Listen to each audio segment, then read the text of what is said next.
Okay, welcome to the third video. And this one's going to be called How Socialism Can Make You Miserable. In my college campus, the largest and most active club was the Revolutionary Student Union, also known as the school's resident Marxists. Even then, I passionately disagreed with socialism. The one thing that struck me was how these students were not only wrong, but seemed deeply unhappy. They always walked into class scowling and were always grousy, not just about the evils of capitalism, but about intractable frustrations and perceived injustices in their personal and academic lives. I often wondered if there was a connection between the dysfunction in their lives and their socialist ideology. To these young revolutionaries, every frustration in their lives was someone else's fault. If they weren't getting the grades they felt they deserved, some bourgeoisie professor was to blame. If they didn't have job prospects that matched their high regard for their own intellects, it must be the capitalist system holding them back. Their tendency was to scapegoat class enemies, not only for societal ills, but for their own personal problems as well. By shifting the blame to others, they relieved themselves of responsibility over their own problems. They wasted their time and energy complaining, wallowing in self-pity and seeking redress, instead of taking ownership of their lives and fixing up their affairs. As a result, their frustrations only compounded.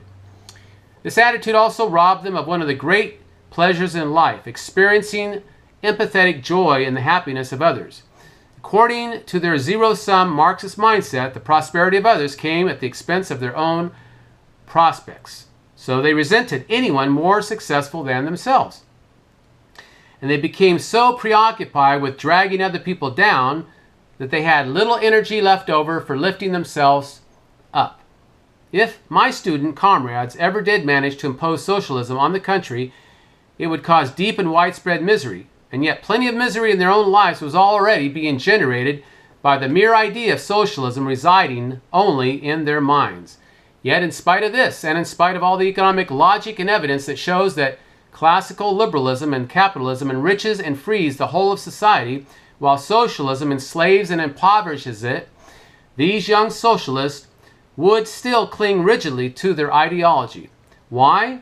According to Ludwig von Mises, it is not simply a matter of economic illiteracy and intellectual error in general. Rather, it is a psychological matter. He even went so far as to argue that the roots of socialism lie in neurosis. The root of the opposition to liberalism cannot be reached by resort to the method of reason. This opposition does not stem from the reason, but from a pathological mental attitude, from resentment, and from a neurotic condition that one might call a Fourier complex, after the French socialist of that name. The socialist frame of mind can be summed up in one word: resentment. Or how about envy? As Mises wrote, resentment is at work when one so hates somebody for his more favorable circumstances that one is prepared to bear heavy losses if only the hated one might also come to harm. Many of those who attack capitalism know very well that their situation under any other economic system will be less favorable. Nevertheless, with full knowledge of this fact, they advocate a reform, for example, socialism, because they hope that the rich, whom they envy, will also suffer under it. Psychologist Jordan B. Peterson also characterizes socialism as both driven by resentment and fostering resentment. In a panel, he said of Marxism, quote, "There is the dark side of it, which means everyone who has more than you got it by stealing it from you. And that really appeals to the Cain-like element of the human spirit. Everyone who has more than me got it in a manner that was corrupt, and that justifies not only my envy, but my actions to level the field, so to speak, and to look virtuous while doing it. There is a tremendous philosophy of resentment that I think is driven now by a very pathological, anti-human ethos." Unquote. Those who have lost themselves in a downward spiral of resentment would rather fail than succeed if it meant that their class enemies would suffer along with them. The phrase "misery loves company" is particularly applicable to the socialist mindset. As Mises explained, people often cling to resentment and scapegoating because it offers consolation, however fleeting. In the case of social failure, which alone concerns us here, The consolation consists in the belief that one's inability to attain the lofty goals to which one has aspired is not to be ascribed to one's own inadequacy, but to the defectiveness of the social order. The malcontent expects from the overthrow of the latter the success that the existing system has withheld from him. It is for this reason that Mises says, quote, "For modern man, socialism has become an elixir against earthly adversity," unquote. And this compulsive, unhealthy attitude is what closes the class warrior's mind and makes it impervious to new ideas.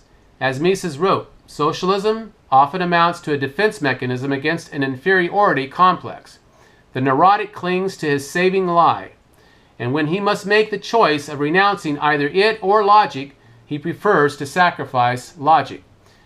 For life would be unbearable for him without the consolation that he finds in the idea of socialism. It tells him that not he himself, but the world is at fault for having caused his failure. And this conviction raises his depressed self-confidence and liberates him from a fomenting, or rather tormenting, feeling of inferiority. Luckily, this kind of neurosis can be cured, but it requires effort on the part of the individual. As Mises wrote, one cannot send every person suffering from a Fourier complex to the doctor for psychoanalytic treatment. The number of those afflicted with it is far too great. No other remedy is possible in this case than the treatment of the illness by the patient himself. And the starting point for conducting such self-therapy is for the individual to come to grips with the fact that resentment, envy, and scapegoating only brings oneself frustration, stagnation, and needless suffering. We are all responsible for improving our own lives, difficult and time-consuming as that quest may be. Renowned psychology professor Jordan B. Peterson has built his career and renowned largely on helping individuals leave behind resentment and self-pity and take responsibility for their own lives. He argues that far better than political agitation and contention, that offering that kind of help is the best way to help ideologues grow out of the neurotic tendencies that cause them to cleave to socialism and other toxic creeds. In a question and answer session, he counseled, saying to such people, "Look, we would like it so much if you could thrive as an individual. Drop your cult-like affiliation, step out of the shadows, the demonic shadows of your ideological possession, and step forward as a fully developed person into the light." Unquote. The antidote to both socialism and debilitating resentment is individual reflection and action. If one makes an effort to look within and better themselves, then they will find that resentment will begin to disappear. Self-efficacy will grow and their lives will improve, and dropping socialism will be a wonderful side effect. So writes Dan Sanchez, How Believing in Socialism Can Make You Miserable, found at fee.org, dated January 23rd, 2018.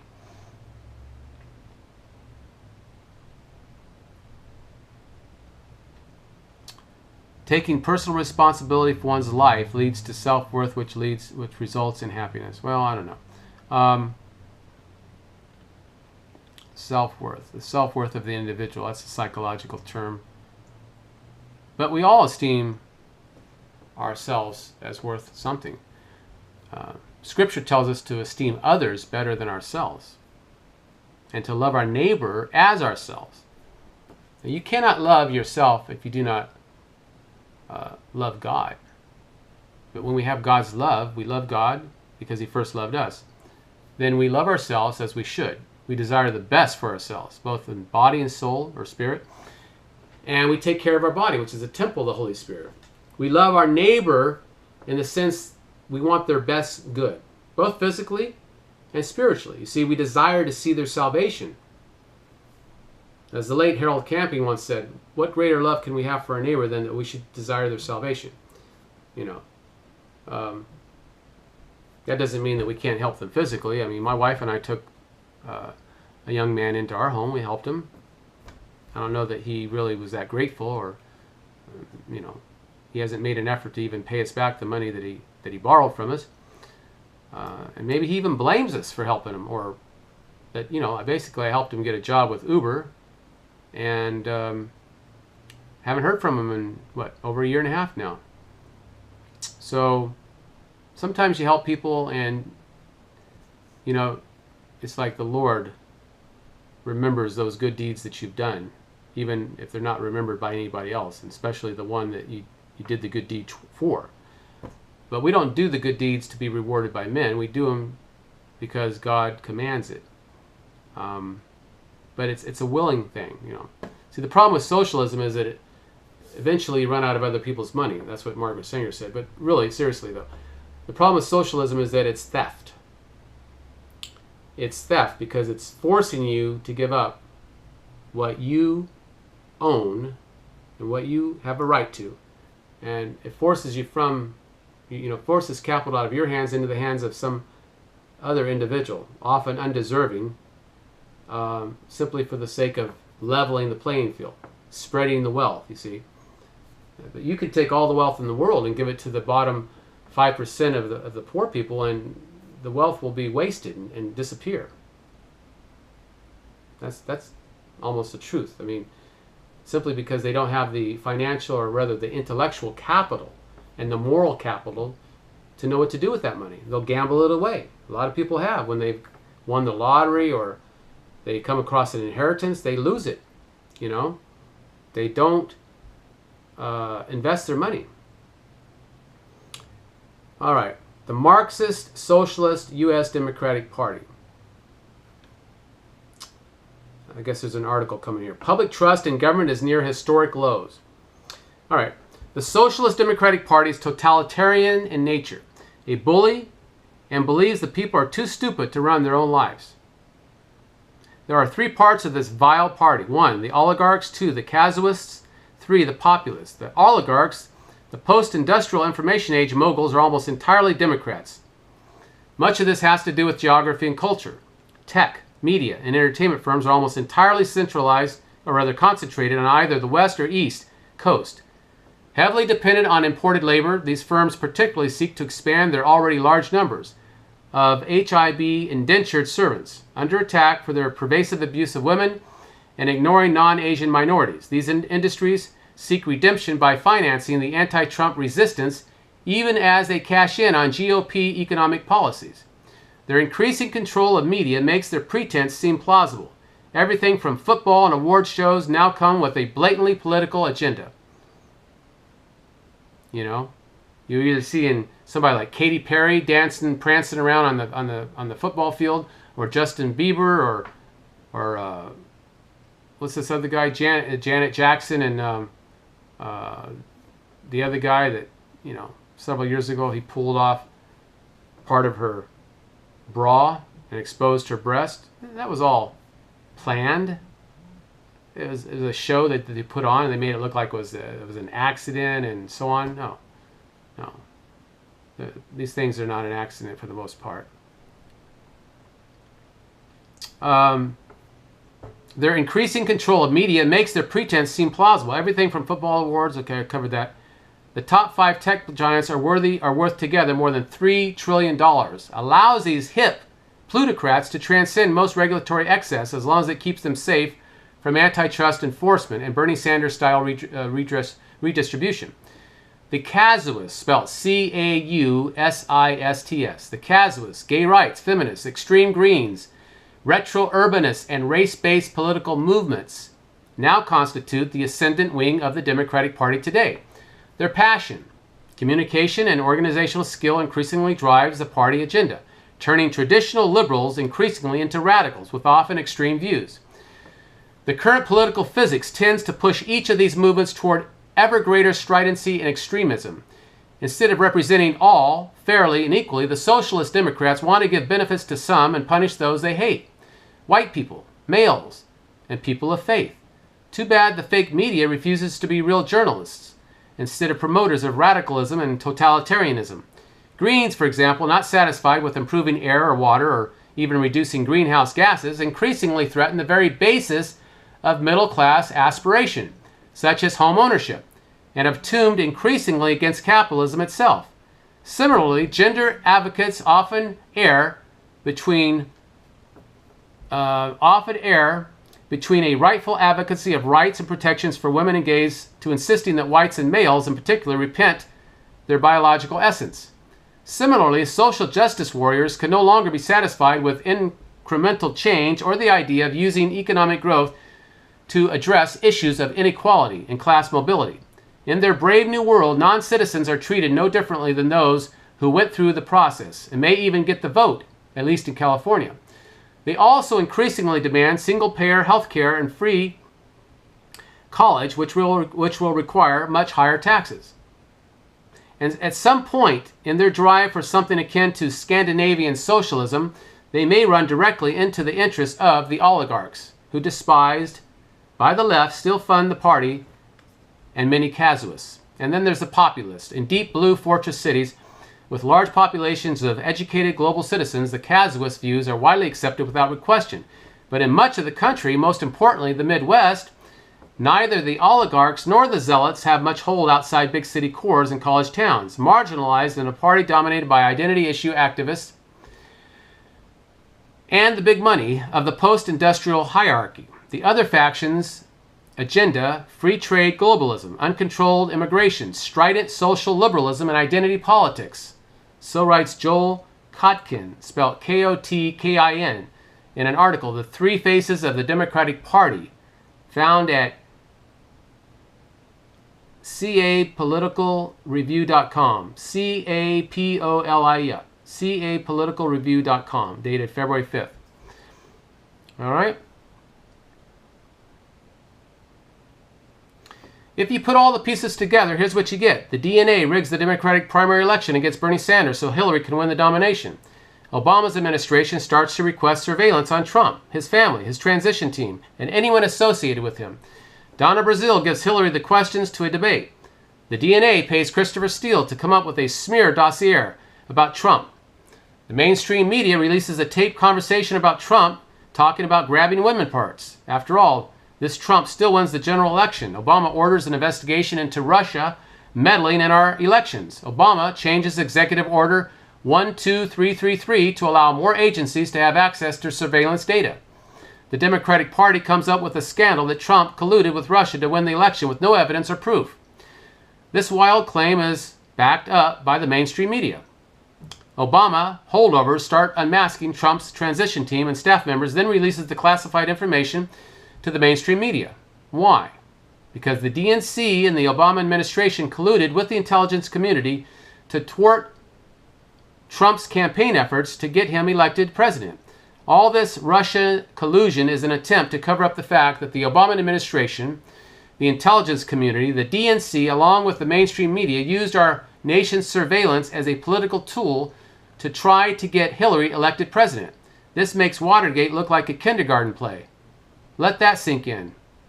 So says JK from jsmindset.com, dated February 8th, 2018.